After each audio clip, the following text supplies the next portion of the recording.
Komenda is in a long line of projects, just like what we've discussed. I want to quote Jean Monnet. Jean Monnet said, some problems cannot be changed in their present context. The context must first be changed by transforming the basics.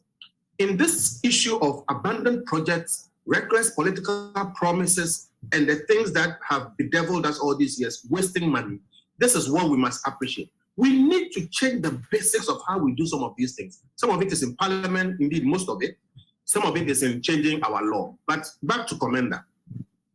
The simple issue about Komenda was that at the time we're building Komenda, sugar mills were closing in India at an alarming rate. And as we speak, they are still closing. The world was awash with, refined sugar.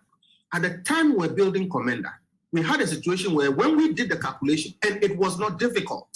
Some said, it is not hard to find these things if you spend a bit of time on it. It is our part-time that we use to do that analysis. We found out that Komenda 1 could not produce the raw materials, did not have what it required. In fact, the investment of 36 million was not sufficient. We needed another 20-something million for the outgrower scheme. Even if we had the money for the outgrower scheme, we needed, some people said, up to 6,000 acres of land. We had only 1,000 ready, and the places had been encroached. The sugar variety that we needed to plant is not planted in Ghana. We checked with the farmers who did not want a situation where all their sugar will go to one factory, the factory doesn't buy it, then they have a problem. The cassava plant that President Kufuor did suffered a similar problem. Many things, and we came to a simple conclusion, and the conclusion was that even if we import raw materials and produce sugar, refined sugar in Komenda, it will cost 3 times the price of imported sugar in Ghana.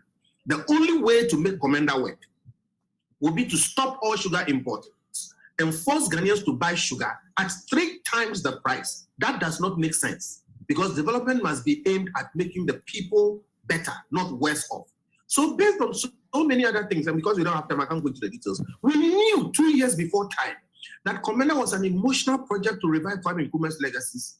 It was not well thought through, and we challenge anybody to bring any research to that effect. And we won based on all of these things. We saw how the raw materials were not there, they had to import them. We saw all kinds of things, some of which we had specifically described in detail.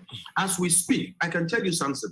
All the work we've done shows us that anybody who puts even $1 behind Komenda Sugar Factory, like the MVP is promising to do, will be wasting that dollar. The best use of the Komenda Sugar Factory is to repurpose it. And to that, I would reserve some of my points.